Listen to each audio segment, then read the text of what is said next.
So welcome everyone. Thank you for coming to this event, Housing and the Care Crisis. My name's Rowan. I'm one of the Senior Project Advisors at Community-Led Housing London. We are the regional enabling hub for community-led housing in the capital, providing advice and support to community housing groups and other stakeholders to plan and deliver community-led housing and approaches to land ownership in the city. So like many of the events that we run, this event today has come about as a result of us noticing a common, though in this case not always acknowledged, theme that sits at the very core of the communities and projects that we're working with. This common theme is care, and for many community housing groups active today, the development of alternative care models of care is a common motivator. In different ways, these groups are responding to the ineffectiveness of financialised models of care and unwaged, gendered, social reproductive roles to meet the most basic care needs throughout life. So in response to what is commonly termed as the crisis of care, community housing groups are looking to redefine how we understand and practice care in today's society. From mutual aid groups to mental health, childcare, ability and old age, these groups are developing radical approaches to how we can improve quality of life through new ways of living together.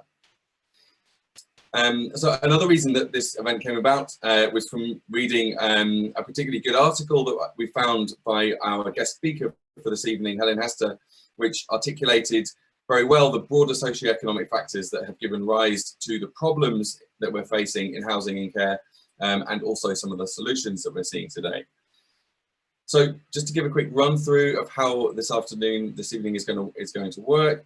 In a moment, I'll introduce Helen, who will help to set the scene by speaking to the broader context of housing and care. We'll then hear brief presentations from 4 really exciting community groups that we're working with at the moment, which are in their own ways reimagining how we practice care through their own housing projects. And we're then very pleased to welcome our respondent for the discussion, Jim Hudson from Bristol University and part of a new research project on collaborative housing and innovation in care, who will help us to reflect on how these lessons and innovations can be applied across the wider housing sector. We'll then have around 30 to 40 minutes for discussion at the end. So if you would like to contribute to that discussion, please, you can use the Q&A function in the chat. And I will hand over to Helen. So Helen Hester is a Professor of Gender, Technology and Cultural Politics at the University of West London. Her research interests include techno-feminism, social reproduction and theories of work, and she leads the Feminist Futures programme for the think tank Autonomy. Over to you, Helen. Thank you so much, Rowan, and thank you everybody for being here, our panellists and contributors and our audience as well. I'm really looking forward to being a part of this. Okay, so I've been given a sort of 15-minute slot to kind of do some contextualizing. And in the brief remarks that follow, I want to just help to set the scene and lay out some ideas that I think are likely to be relevant in the context of today's discussion. And I think the first thing we need to acknowledge is that this event is, of course, informed by a very specific context. COVID-19 has challenged, exacerbated, and for some of us, illuminated the ways in which care is currently organised in the UK. So my remarks today have 2 parts. In the first, I want to talk about how the UK government's response to the pandemic has reinforced ideas about the household as a kind of atomised, self-contained unit, one that's seen as being largely synonymous with the idea of the family, in which individuals are, or should be, responsible for managing their own well-being and care. And I want to argue that this kind of view depends on rather outdated assumptions about family, about caregiving, and about self-sufficiency. Assumptions that never really corresponded to reality in the first place, but which have become ever less true as the patterns of our working and domestic lives have shifted. So the household alone cannot be expected to meet everybody's need for care. That's the first broad point that I want to make. And then in the second part of my remarks, I want to talk about how the government response to the pandemic has attempted to reckon with this fact in spite of itself. So while framing large parts of care as this kind of individualized responsibility, this kind of private matter for the family, the state has also been forced to acknowledge that networks of care do spread beyond the household. This fact and the concession that the government has made to it open up interesting ways of thinking about care within, across, and beyond individual houses and households. And this seems to me to hopefully be an interesting way into the specific case studies that we're going to be considering today. Okay, so let's start with this issue of how the government has pushed a portion of care back onto individual households over the course of the pandemic. During lockdowns, the home has become a concentrated hub for a wide variety of caring tasks which are usually, at least partially, provided elsewhere, either by the public sector, in the case of things like education and adult daycare, some kinds of medical care, or by the market, so early years childcare, domestic cleaning, hot food preparation, and so on. The family has been expected to pick up the slack as other options, which were, let's face it, often operating at bare minimum levels even before the pandemic, have been taken off the table. This is frequently thanks to household members stepping in behind closed doors, taking on additional responsibilities at considerable costs to their own well-being. Care has become, or rather it has been further enshrined, as a private and personal responsibility, one designated to individuals and their families. And the family has acted as the carer of last resort. Many households then have been required to take on additional kinds of caring responsibilities during the pandemic. So far, so obvious. In some ways, we might view this as the entrenchment of the traditional family, a kind of intensification of the domestic or the familial. But I actually think that that kind of framing downplays the extent to which the pandemic has troubled or unsettled our understanding of households and their responsibilities. My point is that in relying on the family to take on the heavy lifting of care in this way, the state has effectively destabilized the dominant contemporary model of family life. Now, this is because actually far from adhering to what we might consider to be the classic breadwinner caregiver model, daddy in work, mummy at home, contemporary UK society is in fact organised according to rather different principles. Today, it largely operates on the basis of an expectation that everybody who can work for pay will work for pay. In the majority of cases, both mummy and daddy, and boyfriends and girlfriends and housemates and cousins and comrades and so on, are required to be in some form of paid employment in order to survive. This household form was always the reality for some people. Race and class have had a really substantial influence on the who, when, how, and where of work. But for substantial parts of the 20th century, a gender division of labour in which men have worked for wages outside the home and women have been family reproductive specialists has been a generalised norm across classes. Now today this has dissolved, with breadwinning being universalised and with far fewer people specialising exclusively on unpaid caregiving. So it's not hard to see the impact that this has had under pandemic conditions. We've seen substantial parts of state and market provision for care diminish, sometimes to nothing, in a society in which everybody is expected to put in substantial hours of wage labour in order to survive. So who is available to perform unpaid care? Given the circumstances, it is perhaps not surprising that, according to a recent study by the TUC, mothers have been using annual or unpaid leave to meet their childcare needs, as well as cutting their hours or even leaving the workforce entirely to allow them to care for their children. The contemporary consensus around paid employment and unpaid care, which was already a kind of really uneasy and precarious workaround, just couldn't withstand the shockwaves of the pandemic. But I just want to pause here before we go too much further to acknowledge what's missing from this account. In concentrating on some of these general trends in domestic organisation, we risk talking as if the family and the household are effectively the same thing, and of course that's not the case.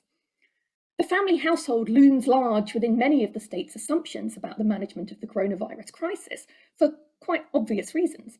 So it is, after all, a socially recognised unit of a size conveniently delimited for infection control, which is characterised by an expectation of caregiving.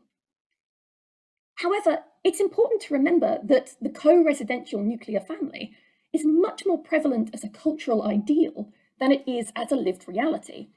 And the carer of last resort is today, as it has always been, an unevenly distributed resource to which many people just don't have access. In the global north, we are moving ever further away from an era in which it could be seen as the statistical norm, and there are many, many examples in which household will not mean family, or in which family will entail different geographically dispersed chains of relationships, well beyond any kind of mummy and daddy and me domesticity. In fact, one of the major trends over the past few decades is that people are increasingly finding themselves living in more varied living formations. Smaller households have become the norm, for example, including single parents, childless couples, single people, retirees, and couples with fewer children. At the same time, we're witnessing an intensification of interest in multi-generational living. As Bella DiPaolo notes, households of this kind have advantages in terms of coping with some of the everyday challenges of care. According to her research, most people living in multi-generational households said that their arrangements made it easier to provide care to the people who needed it, whether they were aging relatives or little kids.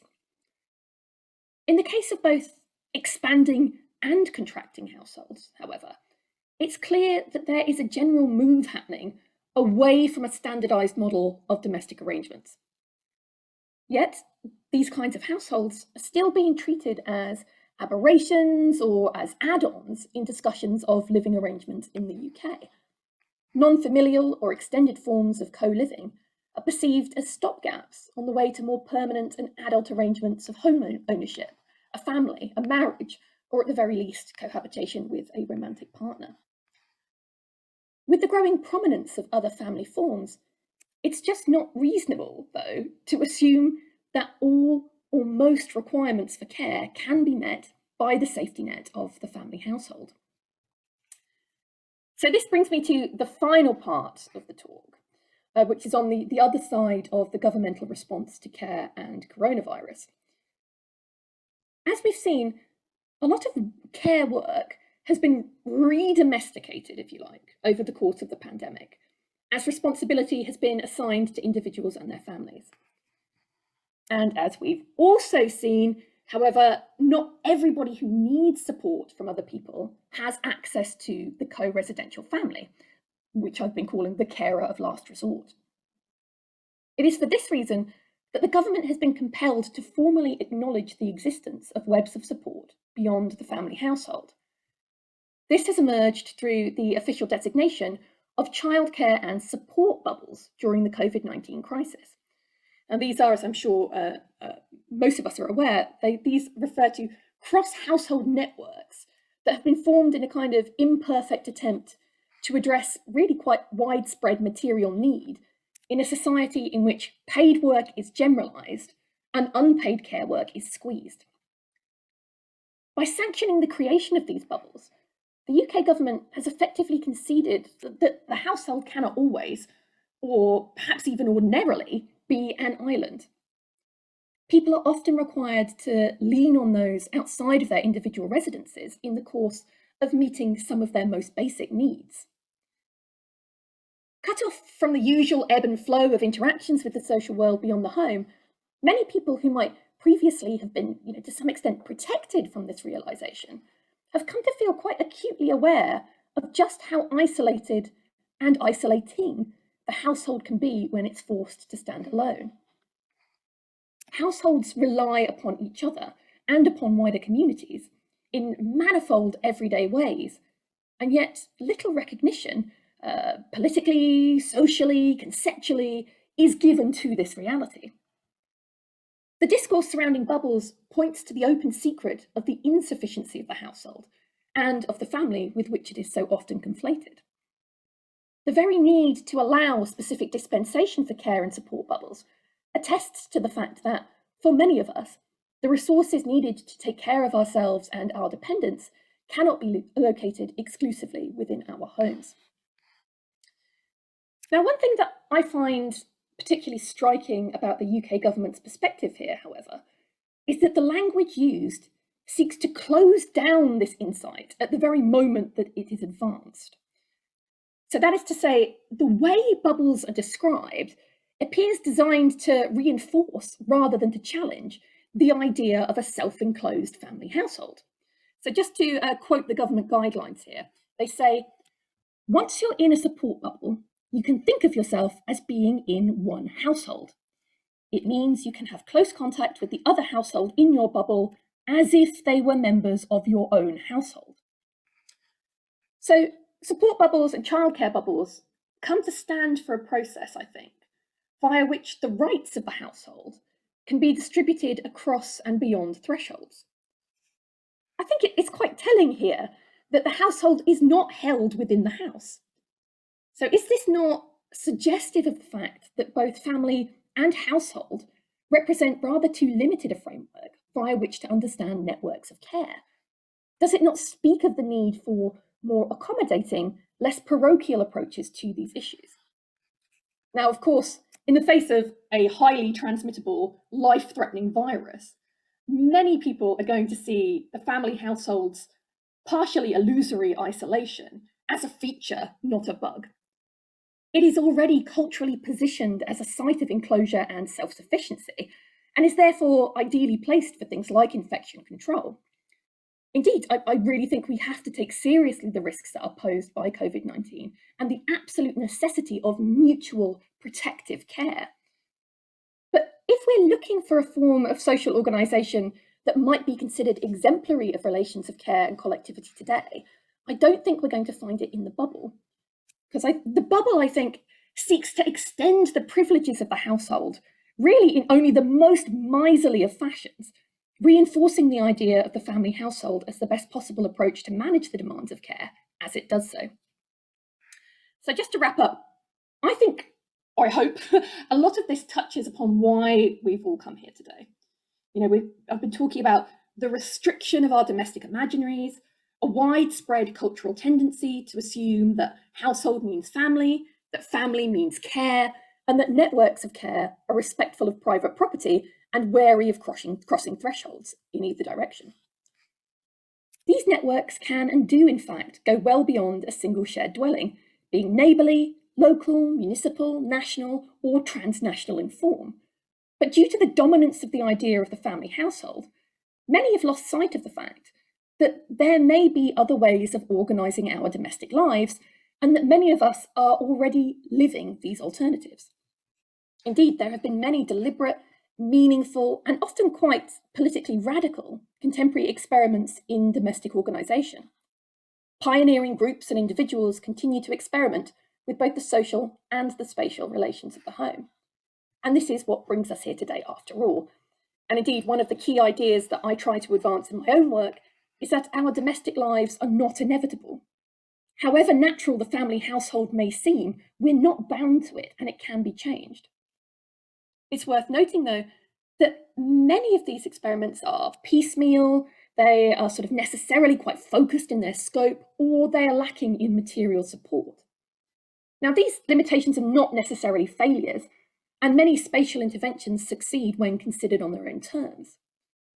However, if the aim is to decisively break open the options that people have available to them in regards to care and work and their intimate lives, to ensure that those who do not have or who do not want a family household are still well placed to care and to be cared for, then I think a more thoroughgoing cultural shift is required. The point here is not to offer a single blueprint of an alternative, but to engage in a process of thinking otherwise, and to facilitate the emergence of the kinds of alternatives that might give people the greatest scope for exercising meaningful choice about care in the home. We might do better drawing inspiration from the ways in which people have come together to offer support for survival in non-familial ways, decentralised and independent mutual aid networks, voluntary and community associations, rent strike campaigns, and so on, than from seeking to minimally expand the privileges currently accorded to the family household. Given the diversification of household size and organisation since the middle of the 20th century, the rise of domestic units both smaller and larger than the presumed nuclear norm, it seems to me that this is a really opportune moment to try and seize the initiative and lay the foundations for alternatives. What could be better than home? I'm hoping that some of our discussion will touch upon these issues. Thank you. Thank you so much, Helen. I think that notion that the family household looms large in the States, and our own expectations of caregiving is really central to our groups here, and I think, to be honest, most of the groups that we work with as well, who are all kind of recognizing the insufficiency of how we understand care in this way. We will hear more from you later. In the meantime, I'm going to invite Mariam from Ginger Giraffe Collective to join us as the first presentation from one of our housing groups. Mariam, I'll let you introduce yourself. I need to say that I think Ginger Giraffe are kind of unbound in their aspirations to kind of upend certain sections of the of care practices that we see today. We can just find out how to, there we go, unpin. Gets you on screen. Over to you, Mariam.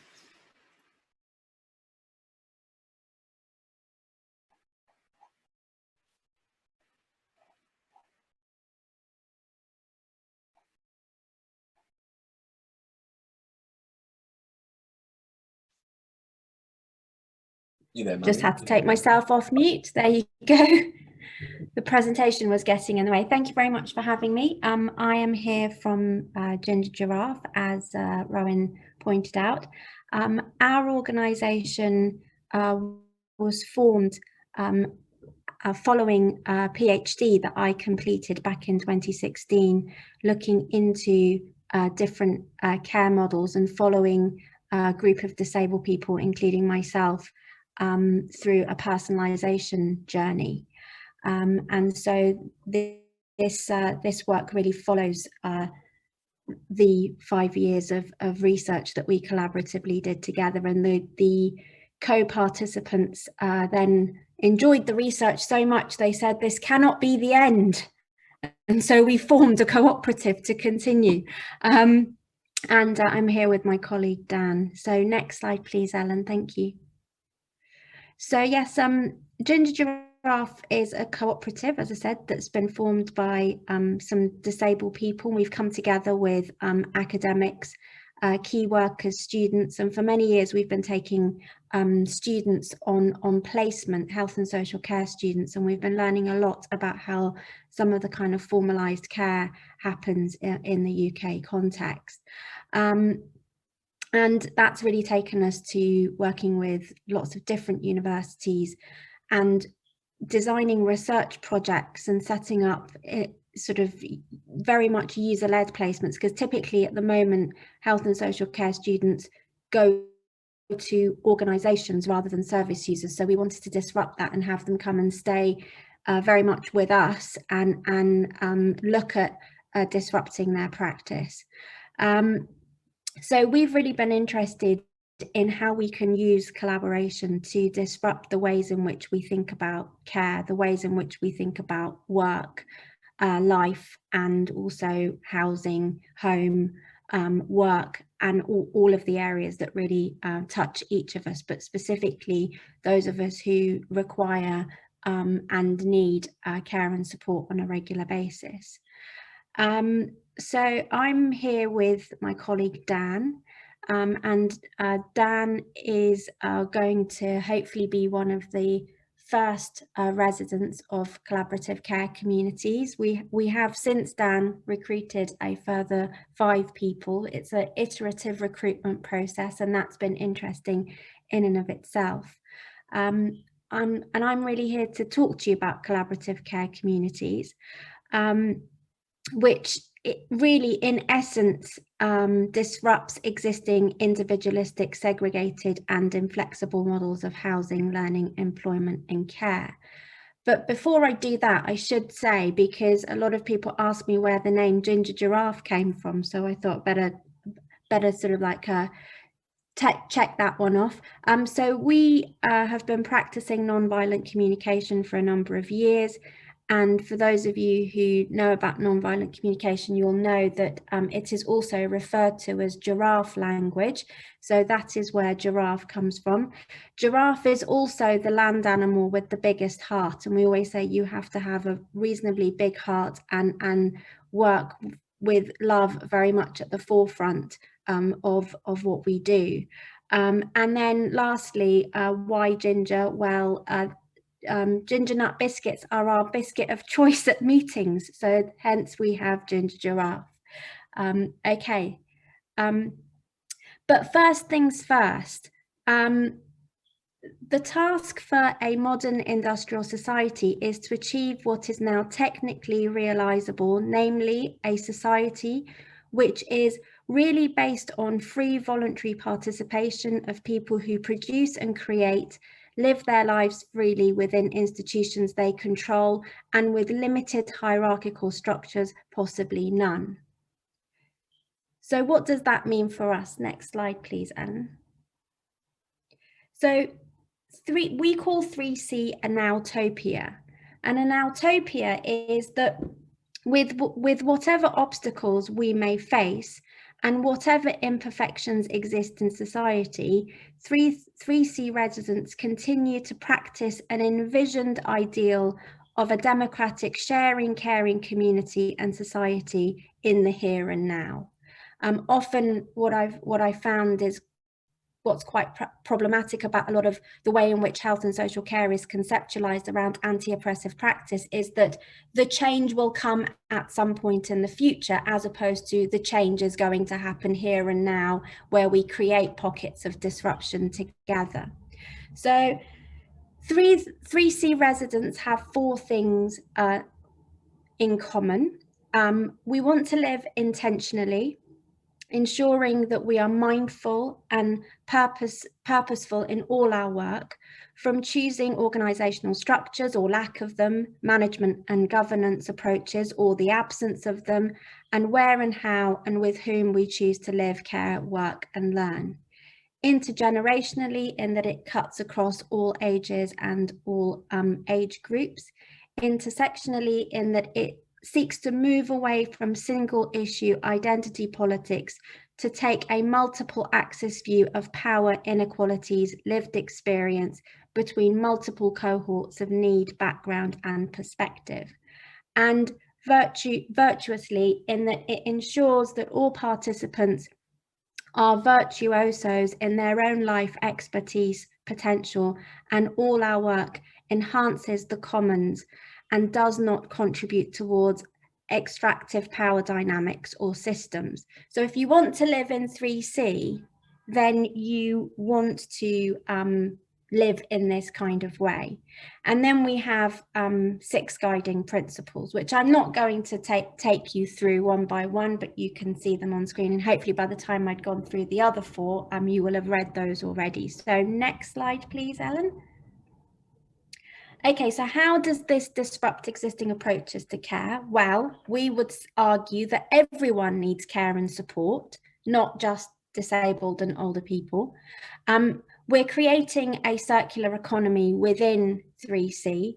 People with acquired needs, older people with lifelong care needs, say disabled people, informal caregivers, personal assistants and family carers, or even formal caregivers in the shape of key workers and caregivers in training, students, and those who have been in receipt of care leaving or looked after children, intentionally live in a co-housing and giving and receiving care and support from one another. Care is very much managed horizontally between people, and each person has their own experience of care, all given it from different perspectives. And most importantly, perhaps, that care budgets and resources stay within the circular care economy rather than ending up in the pockets of outside agencies. Next slide, please, Ellen. And so we've worked quite hard to design our social architecture in the ways in which these 4 areas interconnect with one another and how people both give and receive in different ways. And the very last slide is just a sketch from a student that we've been working with at the University of East London about how we bring together the living, the working, the caring, and the common house, etc. So that's me, that's collaborative care communities. Thank you very much. That's brilliant. Thanks so much, Mariam. I think this idea that of a Nowtopia where actually it's now that the changes can be made is something quite evocative, and I think in lots of ways it's what everyone on this call is doing in various different ways. Philippa, I think, have we got you up next? So yep. Philippa, from Bonnie Downs Co-housing in East London, I will let you introduce yourself. Okay, thank you. Ellen, you okay to share my slides? Great. Thank you. Yeah, so our project, Bonnie Downs, is in East Ham in the London Borough of Newham, and I work 1 day a week to manage this project. It's in development at the moment. My colleague, Johnny, who I hope can join us later, is one of the future residents in our co-housing. He also runs a gardening business called New Life that gives employment to people moving on from homelessness. And he was the person who started the night shelter in Newham. Can we have my first slide? Thanks. So our project's a partnership between 3 organisations: the church, which owns the land and the existing building, a community association locally that was started in '98 by people from the church, and New Way, which is a project that runs the night shelter in Newham and a day centre for people experiencing homelessness. And the 3 groups already work together a lot to run the day centre, to run a food bank that has advocacy and a community meal alongside it for about 50 people before COVID times. And that happened in the current church building in the picture. Next slide, please. So this is, I apologise for my cat, I'm trying to join in here. So we have currently an old 1930s asbestos hut, and our plan is, oh, sorry, back to the previous one, is to rebuild it into something like this beautiful vision that will have community facilities on the ground floor for people facing homelessness or poverty, and housing above for an intentional community. So we plan to have 2 flats to sell, 1 to Johnny, and 6 affordable rented studios. And there'll be an expectation to live as a community with shared evening meals and shared responsibility for the house. We've had good support from community-led housing to get lovely architects to design this scheme for us. The stage we're at the moment is currently making changes to the design after our pre-planning response. Some changes we're not making. For example, we're not going to add the pour door that the planners seem to favour. The people who we expect will live in the 6 studios will be single people with a recent history of homelessness, no family around. They might have low-level mental health needs, might be recovering from addiction. So not ready to thrive alone in the private rented sector. And we'd say their main needs would be isolation and loneliness. So at the points they would live here, they'd still be on benefits. So probably their only option in the current housing market would be a single room in an HMO with strangers, without a real sense of community or purpose, without structure. Everyone needs community, so it's likely they'd find community in the local park, on the benches with the drinkers, which may not help them in moving forward. So the way our project hopes to address these needs, oh, can we have the next lovely slide? Oh, sorry, the one after. There's Johnny. So, well, you could have had the previous picture. There'll be the practical support from the New Day Centre with things like benefits, immigration, job seeking. But within the housing, needs will be addressed by being part of a therapeutic community through mutual support and that sense of belonging and being at home. There'll be a structured environment for doing life together.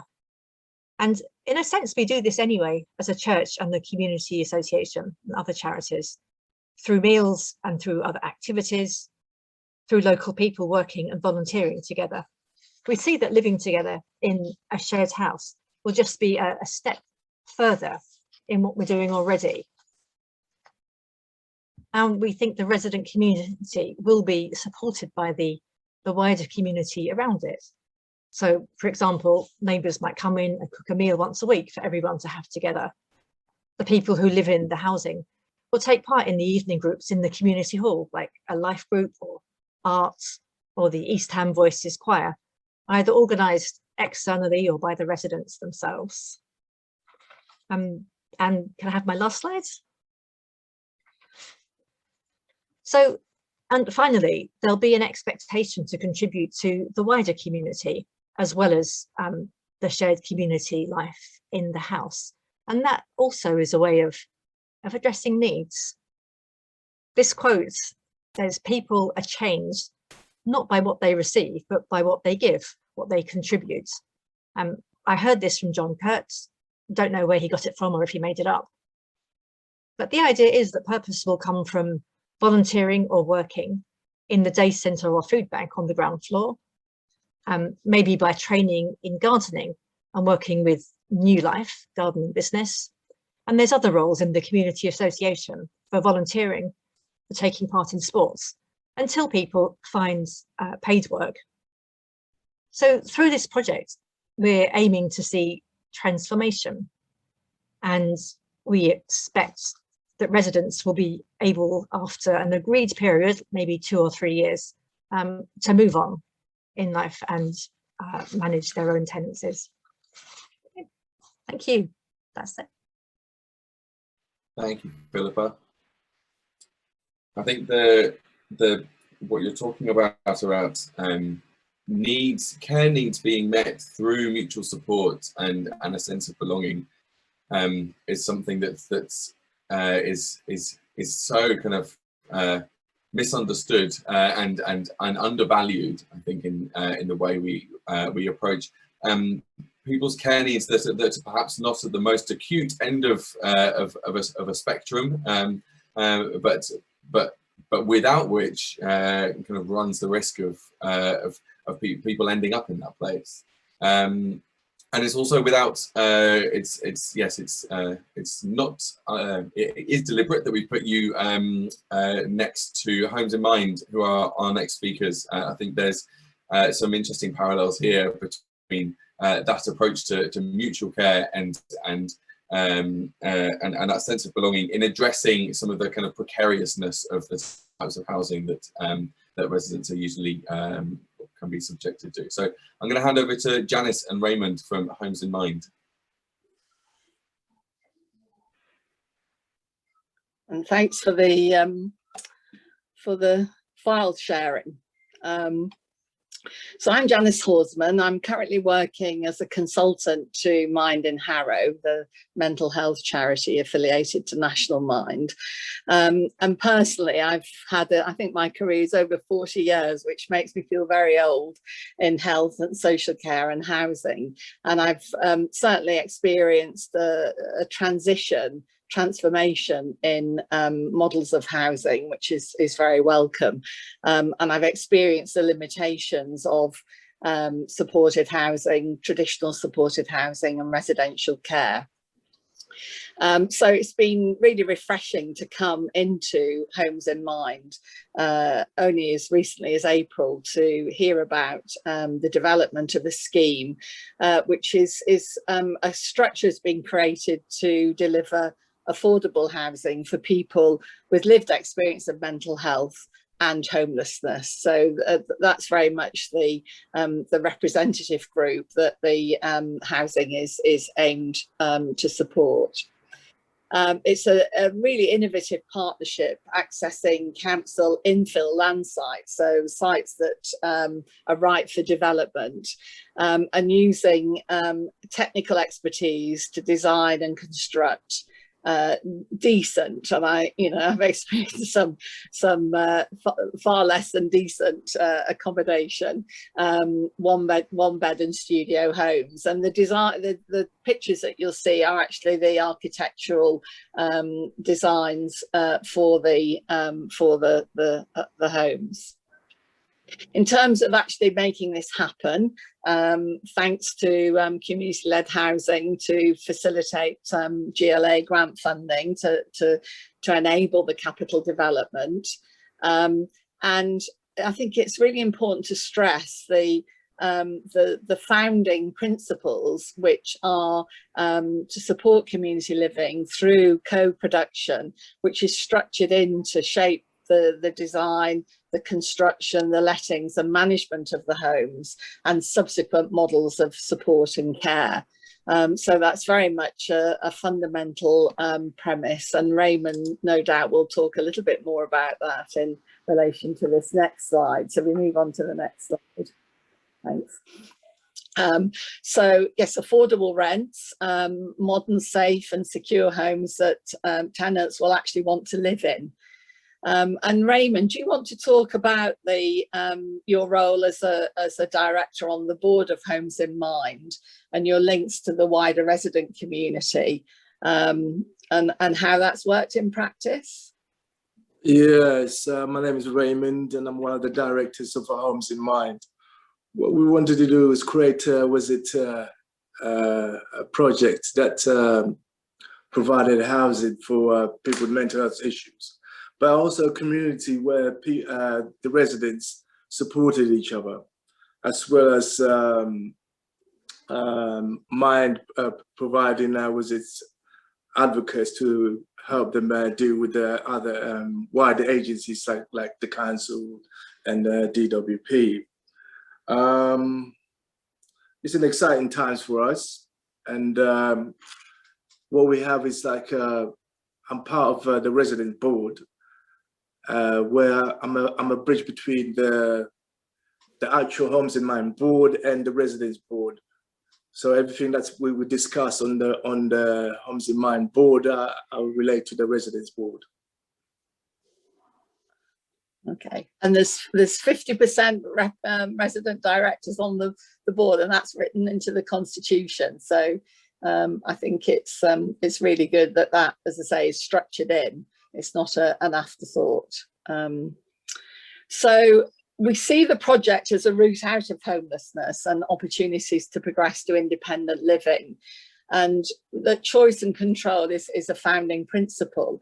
And in my other life, I'm an unpaid caregiver for my parents and managed to negotiate a personal budget to deploy the support that they wanted to achieve. And I think it's really important that in combining a place to live, a safe space, with the support that really makes sense to tenants, it's important to have that choice and control. And over my life in housing and care, I've certainly seen the obstacles that exist and are becoming even more pressured with the housing shortage. So there simply aren't enough homes. And that means that the traditional route for people experiencing mental health problems and homelessness is supported housing. But people get stuck in supported housing. There aren't sufficient homes for them to move into.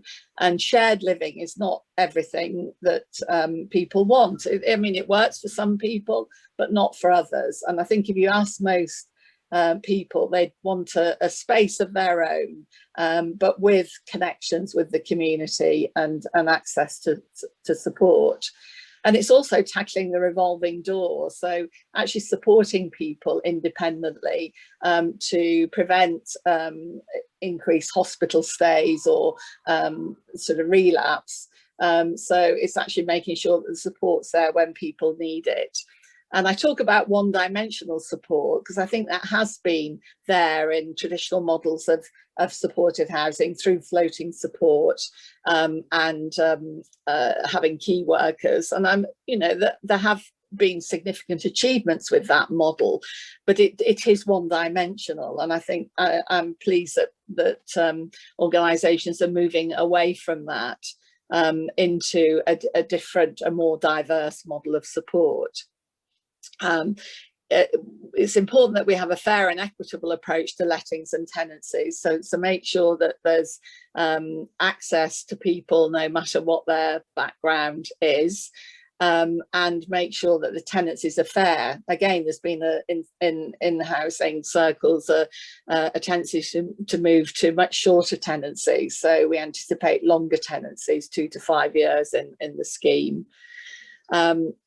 There's been discussion about connections with the neighbouring community, and I think that's one of the advantages of one of the positive spin-offs, if there are any, from COVID, that communities have come together to support each other, the mutual aid, and that's made a difference to people's experience of living and community living. We're thinking ahead as well in terms of long-term housing management and how that is undertaken in partnership with tenants. So making sure that the approach, as I say, to lettings, to ongoing repairs, etc., is undertaken in partnership with tenants. And generally to create a community of living well, building individual and community resilience. Now we move on to quickly to the model of care. That's the right, yeah, yeah, that's the right one. I talk here about an asset-based approach. Again, historically, care and support has often been focusing on people's problems and difficulties rather than actually building on their strengths and the strengths of peers, the peer community. So the model that we're looking at and developing is very much one of building assets, that it's individually tailored, so it can mix and match in terms of what people's needs are. And I've always been a great believer that people have different needs at different times in their life. So support independent of the tenancy so that it can flex and change, so it's not this one-dimensional model of support. And thinking about the range of services that can be accessed through a hub. The hub model is sort of gaining momentum across the sector. So the things that currently on offer, like talking therapies, a helpline, peer coaching, experts by experience. I've just been looking at a revised spec to build that community of experts by experience who can shape future services, future mental health services, employment education, employment training and education, social prescribing, advice and information, and culturally specific services. So, but we'll be looking at what tenants really want and what they say will work for them in building this hub of services. And then how to fund this, because certainly as the housing model developed, it became very apparent that a revenue stream from a kind of support overhead was not going to work financially. So looking at independent funding sources like personal budgets, so people can actually commission their own support, but also block contracts and independent grants. So actually, again, looking at a range of funding to make this possible. And then moving on to the final slide. So just really to, again, show some of the great designs and also the partners in this, which are on the strip below that. It's been a great experience, even albeit a relatively short for me coming into the project in April, but I look forward to the project being realised and further changes as the project evolves. That's great. Thanks so much, Janice and Leroy. The real thing that stuck out for me in this project has been what it started with, which was the incorporation and the legal work that we did with the solicitors to establish a governance structure that had 50% resident representation, whilst acknowledging that those residents are only intended ever to be there for a transitory period. So trying to wrestle with that need to deliver autonomy and control over people's living situations in a way that was that kind of managed the risk of that was quite a challenge. But I think it's provided a foundation for this project, which is really quite exciting. So thank you, thanks to both of you. So last and by no means least in our list of speakers from the I guess on the ground experience from community housing projects is Maria Brenton. Maria has been is a founding member of the Older Women's Co-housing group in High Barnet, and has been an advisor to the London Older Lesbian Co-housing group in East London as well. Maria, over to you. Hello, everybody. Ellen, that's good. I've been involved with co-housing for the last quarter of a century in this country and abroad. I don't live in co-housing myself, and I won't go into the reasons for that to bore you, but I'm very much involved with the New Ground co-housing community of older women in High Barnet, and I have been an advisor along with Rowan to the LOLT group. Now that slide says everything about co-housing that is important for older people's lives. The themes that Helen brought our attention to earlier were picked up in, some of them were picked up in a report by the Institute of Public Policy Research in 2014 called Generation Strain. And that drew our attention to the fact that demographic trends mean that more and more older people are living alone, particularly older women. More and more older people have no children. In fact, by the end of this decade, about 2 million older people over 65, will have no family, will not have had families. And that's being replicated by people coming after them in other younger cohorts who are having fewer children or no children. So what we've got is a pattern of increased aging of society and increased lone living and isolation. The IPPR report made a recommendation that family support was no longer considered realistic for the increasing numbers of older people, particularly living alone, and that there is a great need for neighbourhood-based mutuality and social connectedness. And those two themes have, I think, been all the way through this programme so far. The report pointed out that older people mostly need everyday support with practical things. It's, for most older people, it's the last 2 years of their life that they have acute needs and chronic illness. For the most part, it's age, frailty, isolation that they have to cope with on a day-to-day basis that they need help with. And I would say that the Older Women's Co-housing Group, New Ground, and the LOLT model, which is very much a copy of it in many ways, are not a care model. They're a living model, and they're a prevention of the need for care model. Two of the things that motivated us as a group were one, that people who had children did not want to rely on them in their old age. They wanted their kids to get on with their own lives. And two, that they certainly didn't want to rely on formal social care and healthcare if they could help it.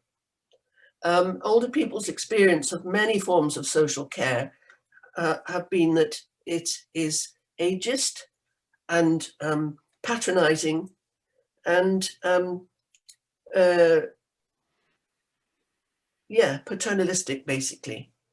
And the women who live at New Ground are very much set against that. They want the values of, they want to retain their own sense of agency and autonomy, self-determination. They want social connectedness, they want company, but they also want privacy. Basically they want to call on each other for as much as they can, for as long as they can. Next slide, please. For the mutual support that Ouch and Lock are all about. This is some of the Ouch group at the beginning of the whole process, where we participated in a sort of co-production model with the architects in designing a rather lovely age-friendly building that I'm sure some of you will want to visit at some point. It's very much age-proofed, it's disability-proofed, wide doors, lovely big bathrooms. Nobody has to leave their accommodation there because of the unsuitability of the building. It isn't necessarily a last home for everybody, but for many it can be. Next slide, please. This is the scheme that we drew up with the architects, and it's about 2 minutes from a high street and all the shops, the transport routes and that kind of thing. The Lock group are hoping to have something reasonably similar in another part of North London, but they're kind of way behind us on the trail yet. And the next slide, please. This group are all living at New Ground now. I like including this slide because I think it shows that it shows a sense of agency and involvement on the part of the older women's co-housing group. They all look as if they've, set to and built the place themselves. I assure you they didn't, but they and we were very much involved with the whole scheme. Next slide, please. So it's a mixed tenure scheme. It is intergenerational. It's got a 36-year age range from the mid-50s to the oldest of 92. Nobody has left it since the building opened at the end of 2016, either by dying or just by leaving.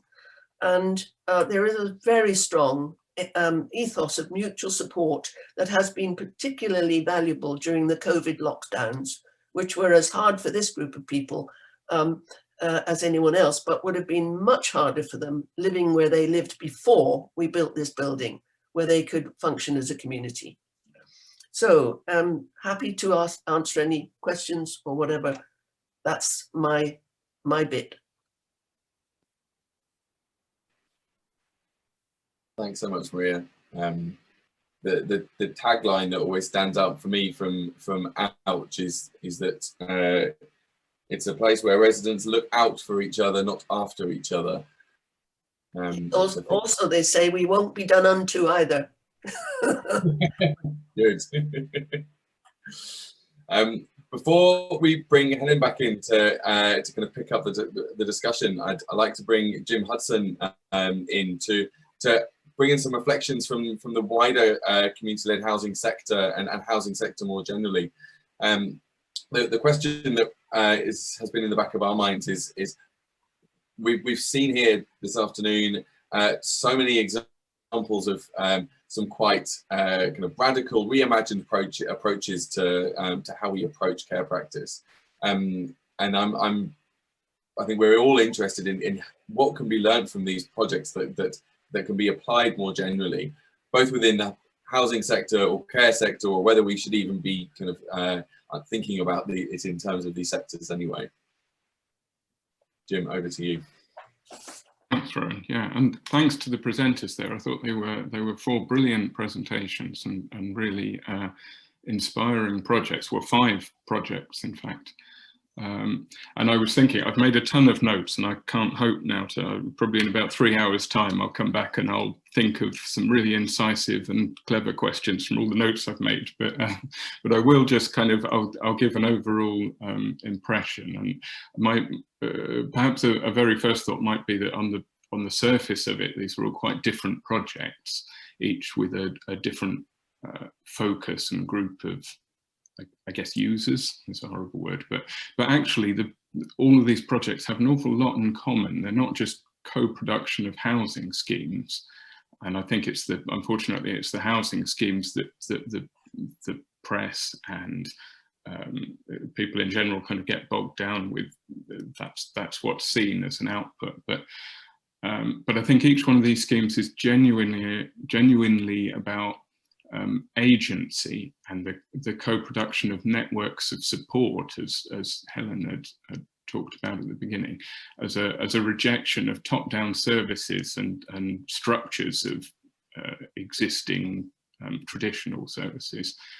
And it's striking how much each produces something that's tailored to its users rather than to the benefits of those existing service structures. And I know that the term co-production is overused, but I really got it from each of these presentations that these are really about groups of people doing it for themselves rather than being passive recipients of care. And it's also worth remembering, I guess, that although I realise that a majority of the schemes are not built or complete, that the act of developing these projects can in itself build and strengthen the communities who are creating them and build those social resources as an act of building, if you like, the act of doing. My own research is largely focused on how self-managed housing communities develop informal social ties and structures of mutual support. And that's mainly been in self-managed communities of older people, but also in communities with members of all ages. I was going to misuse the term intergenerational, but in Maria's talk, she's already pointed out that all schemes are intergenerational by their nature. But I was struck as well, picking up on what Helen said at the beginning, how often these structures of mutual support are arranged differently from the way that the government assumes that households do or should work. And it was really interesting when we did a survey as part of a project last year through the pandemic and the first lockdown of how community-led housing groups had responded to the pandemic. As an aside, I guess what was first of all striking was that the structures of informal care were not just about care that flowed from younger members to older ones, but they were very much networks of care and support. And although there were many examples from wider neighbourhoods across the country of care and support, I would argue that the members of the community-led housing groups were able to draw on their group's existing social structures and resources in a way that didn't happen as deeply or broadly elsewhere. And at the same time, the groups that I'm familiar with, and I know a bit about Ouch and more about other groups, but many of the groups that I know draw a limit to this kind of what we could call soft support, and in a way kind of ring fence the support that is given as opposed to formal care services. I know that Ouch have talked through in quite a formal way about what will and won't be done for each other. So I guess what I'm going a long way around the houses here, but when we're talking about this question of what broader lessons for the wider care and housing sector we might take from these schemes, I have ideas in my own head about the housing sector and what might be learned. But I guess my question to all the groups is, what are the broader lessons? Yes, for the wider housing community, but specifically for the wider care community. I'd be really interested to hear as well, maybe within that, about the extent to which each group has had to deal with traditional care services. I'm calling them traditional, and whether those people and services understand what it is you're trying to achieve, or whether they can understand that at all, really. So how should we do that? Shall I throw the question open, Rowan? Oh, you're on. I was actually going to respond to that with one of the questions that's come through the Q&A, which is asking a question which I think you're kind of challenging, which I think is really interesting. So the question is, what specific steps and changes could government, local authorities take that would make it easier for these kinds of schemes to come to fruition? And I think the provocation I'm getting from you is that actually, should we instead be asking what steps can be taken to enable these kinds of networks of support to be delivered in whatever way that is right for that group, that community, which may be through a new form of housing model, but it may also be through the adaptation of existing physical structures, or it may actually be divorced from housing as well. So I think, yes, I think let's kind of throw your question open, and also keen to bring Helen in as well. So maybe we can kind of bank your question in, bring Helen in for some reflections as well, and then go to the groups. Yeah, I think like Jim, I've got a lot of thoughts kind of swirling around my head, and I can maybe bring them together into sort of two broad questions, but I'm also very wary about taking time away from our audience, who I know have some excellent questions as well. So, I mean, I guess that the first thing, and I think it does kind of loop back into Jim's response to some extent, where this thinking about the practicalities, so the regulatory and governance structures of these schemes, but also as well sort of the political economy of care. I think this has sort of been there bubbling under the surface quite a bit. So we've heard mention of personal care budgets a couple of times, and I was very interested in the sort of discussion about the sort of the possibility of pooling those personal care budgets, these budgets that are designed to be personal. How do you common them to some extent?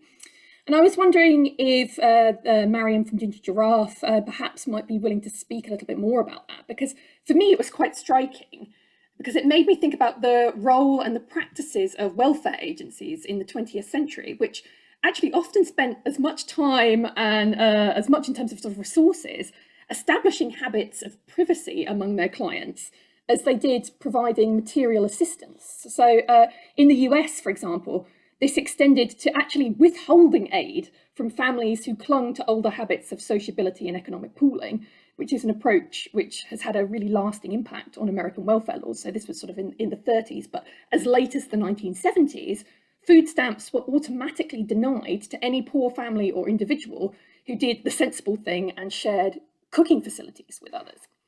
So here, I think we find like the bourgeois ideology, which sort of sets the family quite deliberately against community, positioning it as the only permissible sort of unit of care or the only permissible mechanism for organising or distributing resources.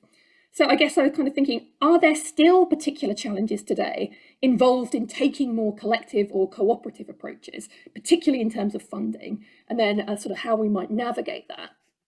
And then I guess the other sort of broad set of ideas that were kind of swirling in my mind, I have some more specific questions, but just to keep it at the sort of more conversational level for now. So obviously what's come through with these schemes is that they are designed to be tailored to particular communities, and this focus on particular stakeholders is really important. We've seen this in terms of the development of forms of supportive housing that are capable of meeting very specific needs.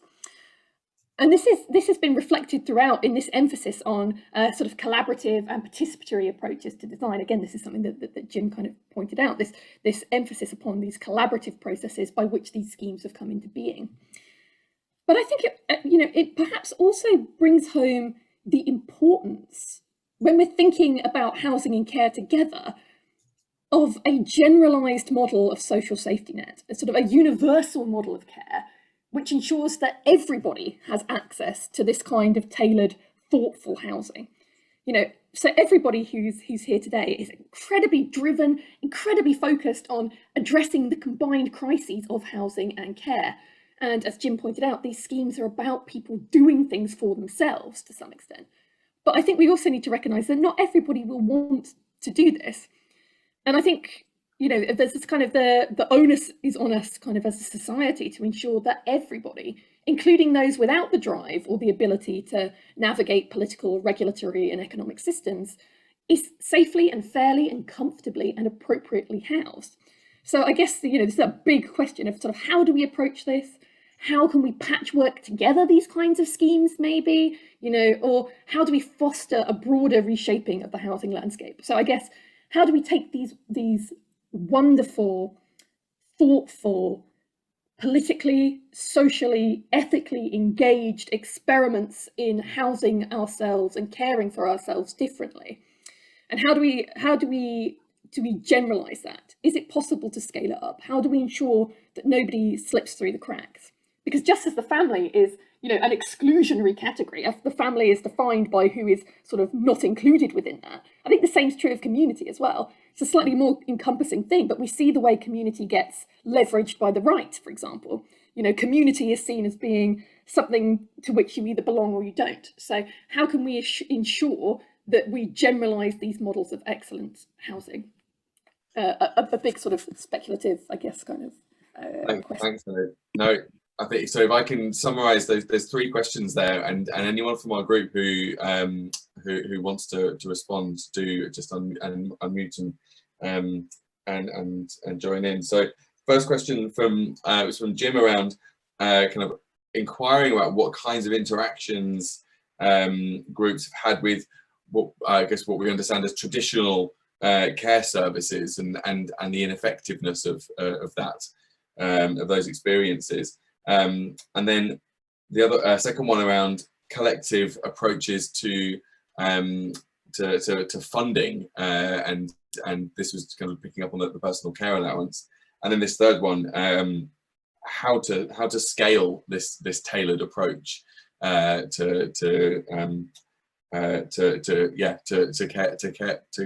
care services. Does anyone from our panel want to respond to any, all, or perhaps none of those?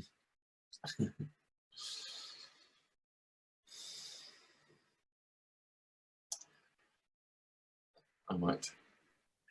Don't all speak at once. I'm not gonna answer in that order. I'm gonna answer in the order that I remember. In answer to Helen's question about pooling, we just did it. We didn't ask permission. Basically, we quietly are an anarcho-syndicalist organisation. We don't ask permission. We apologise later. Oh really? I'm terribly sorry, Mrs. Social Worker. Really? Were we not supposed to? Oh, but look at the outcomes. Oh, okay. Should we just leave it like that then? Oh, okay then. And I just think there just needs to be a bit more of that going on. Because once they see it working, then they're like, oh. But I think people are generally risk averse, and I think what perhaps helps bluntly is that we don't have a council contract. We're not relying on local authorities for funding in the traditional sense. We're not locked into that kind of mechanism. Otherwise, we would be entrenched in that way of thinking.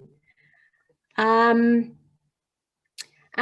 so I think it's really a testament to the group of disabled people and students and various people that kind of came together who were prepared to sort of do things just very, very differently and just get on with stuff rather than worry too much about what the state was going to think about it, frankly.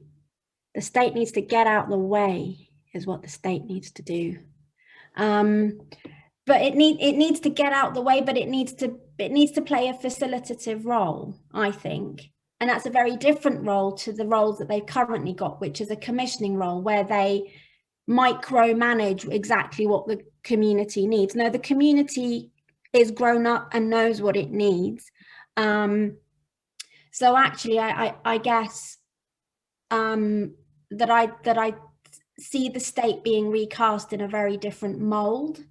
They haven't got there yet. They're still talking about involvement and health watch and co-production like it actually means anything, and they know how to do it and they don't.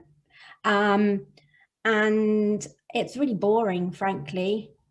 So yeah, we sort of decided to unplug ourselves from all of that about 4 years ago, and it was the best thing we ever did. So I hope that answered your question. That does. That's a very like sort of energizing and inspiring response. You know, that you just went ahead and did it. You know, I think it's a very admirable approach that you've just kind of centered the needs of the community and just done it. You know, I think it's very easy to feel that you're kind of trapped in bureaucratic structures that dictate to you what is possible, and then simply to kind of lone wolf it together to kind of engineer a new set of possibilities. I think that's a very, very exciting approach. Thank you very much. And an example of that was just to kind of see how they talk about monitoring, but they're not monitoring for outcomes. They're monitoring to make sure you're doing what you're supposed to be doing. So frankly, we opened a bank account and each of us went and told the council that we changed our bank account details, but it all just happened to be the same account. Did they notice? Did they bugger? Because they're kind of wanting to make sure that it's money in, money out. So, at the end of the day, it can be done. Would we all get into trouble if we individually found out, if they individually really wanted to investigate what we were up to? Maybe, but I don't actually think they're that bothered I don't think individually the professionals are that bothered how you do it, as long as your care needs are being met.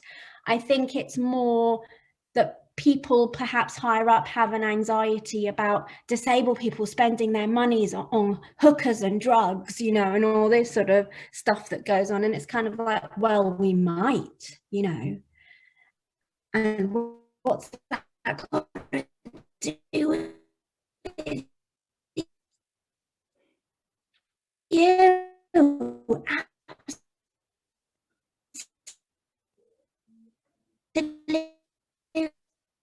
I think we're losing you, Mariam. Yes.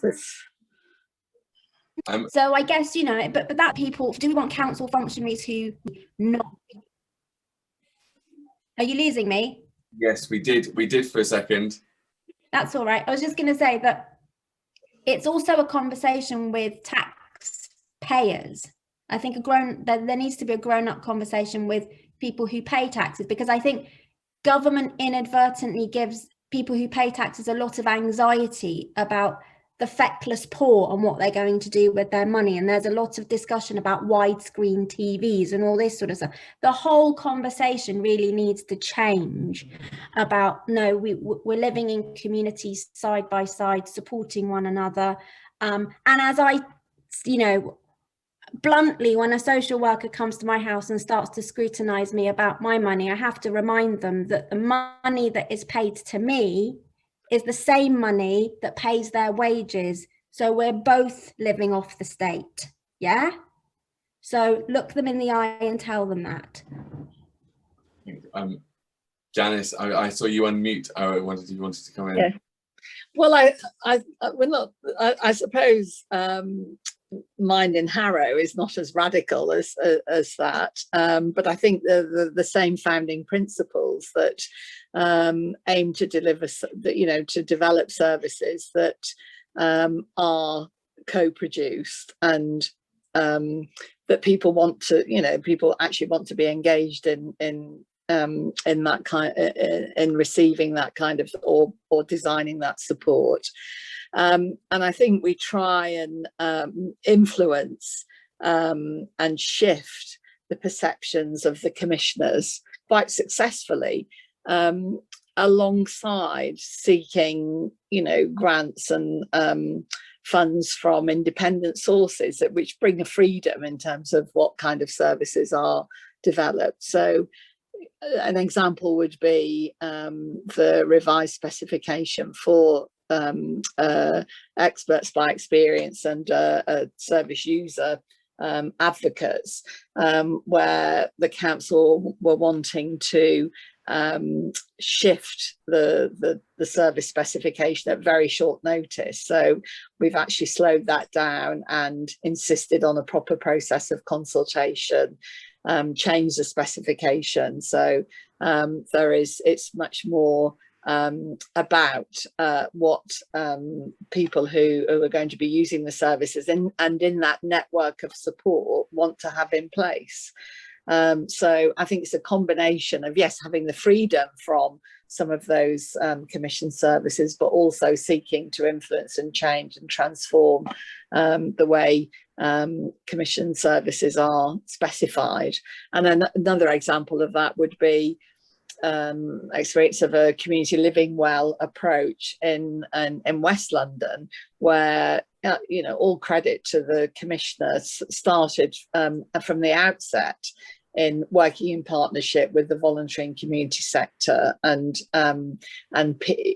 peers to design the service and design a flexible service that had a range of provision that could be tailored to individual need, and making use of the assets in the community. So, and I think that's with homes in mind. It is actually looking at, you know, providing the decent homes in a community which will build on mutual support, informal mutual support, but also make sure that there are services available to address the community needs and the individual needs, and that people are involved in the design of those services.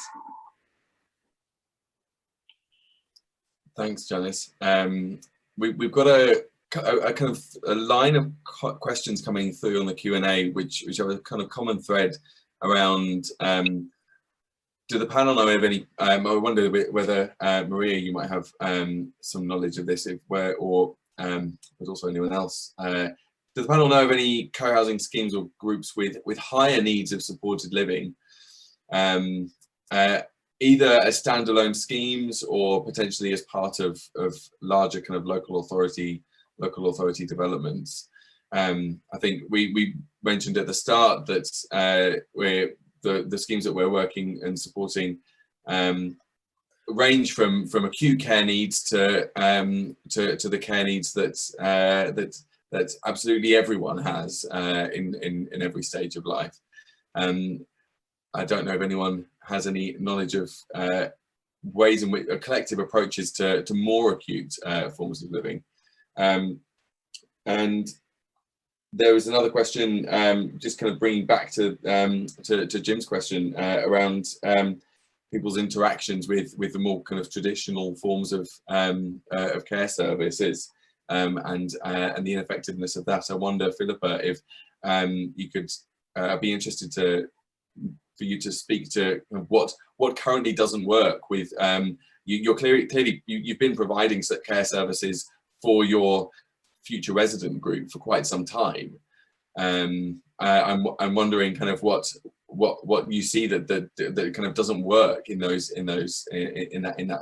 service and in those interactions.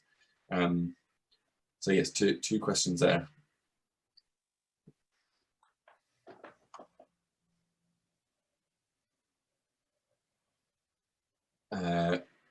Yes, I saw you unmute, but I also saw you shake your head that you perhaps didn't know of any co-housing schemes for people with higher care needs. I know for sure, Rowan. That's all right.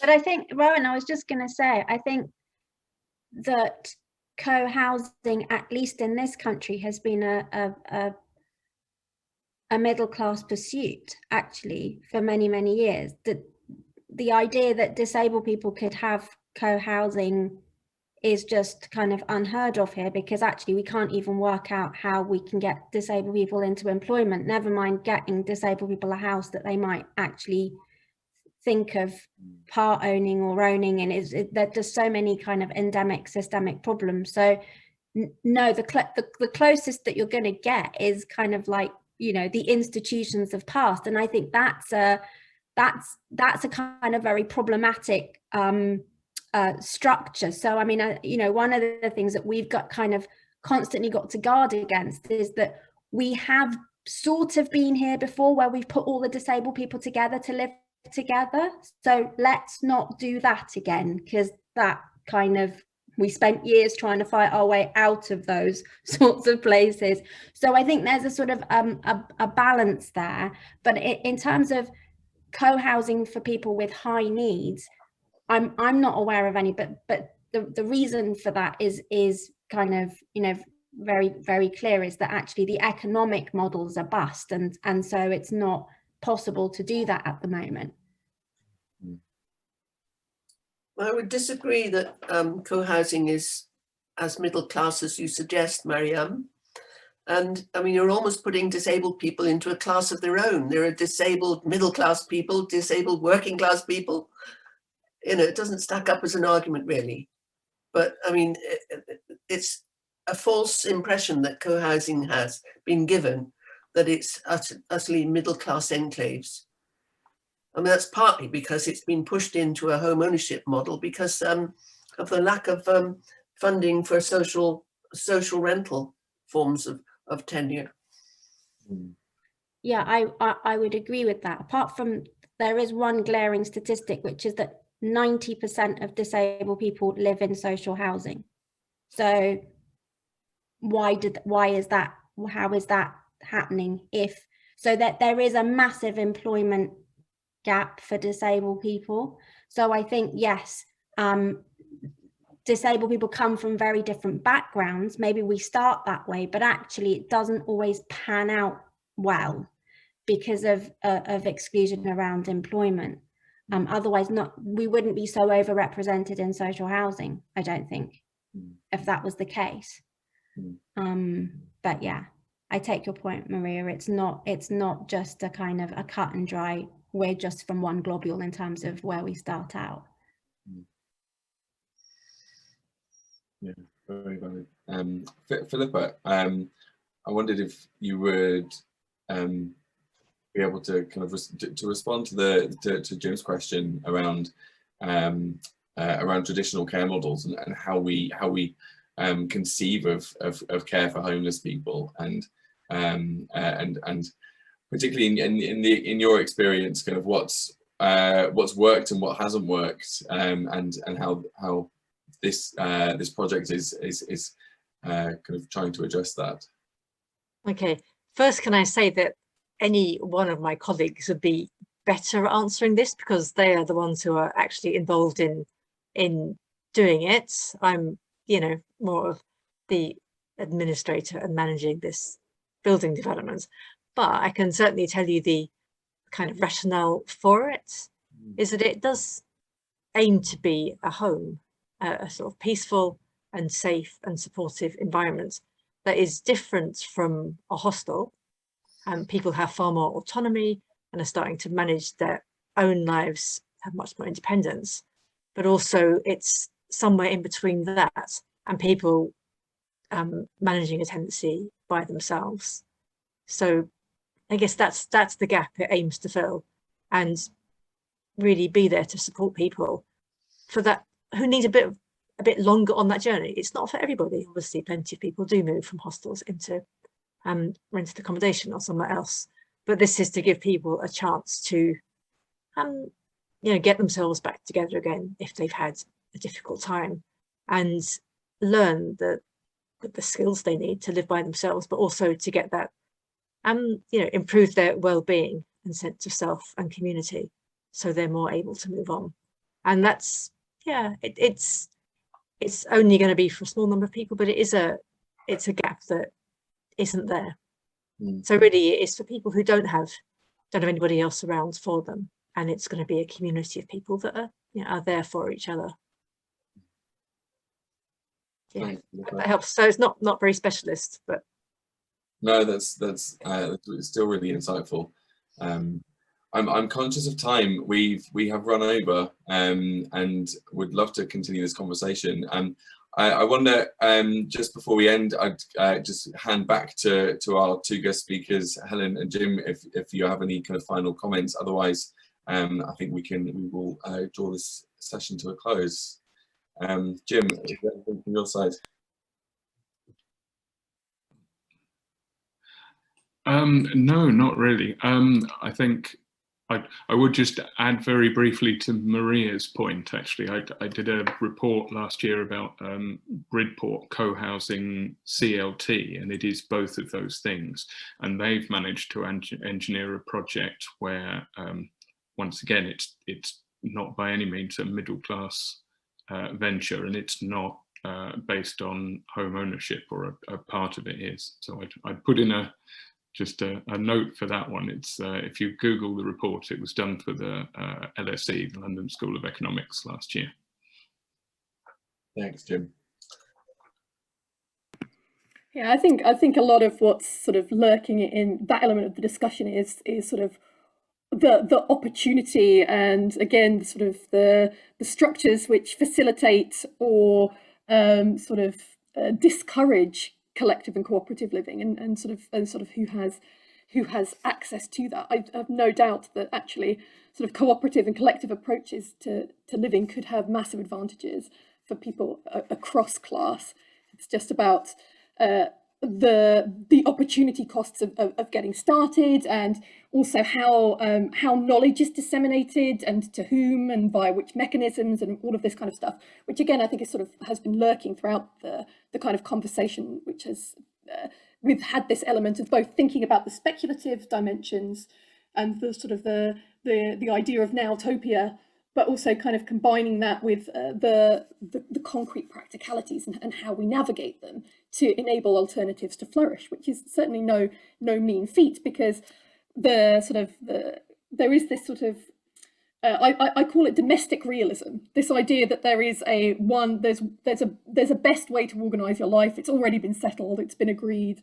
There's sort of element of material hegemony that the home looks a certain way and we live in it in a certain way, and that's that.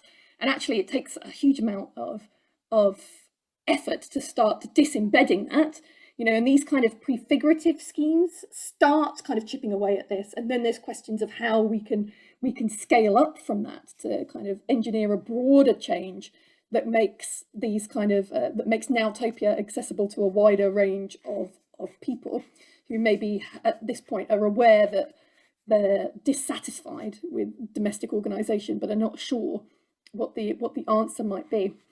And I think one thing that's been really key in these discussions is about the breaking down of the division between domestic and community spaces. So this emphasis on there being a community space alongside the domestic space, or the domestic space itself being a site of different kinds of non-familial community, which I think is quite exciting to see. You know, we're thinking in various ways about bringing the community into the home.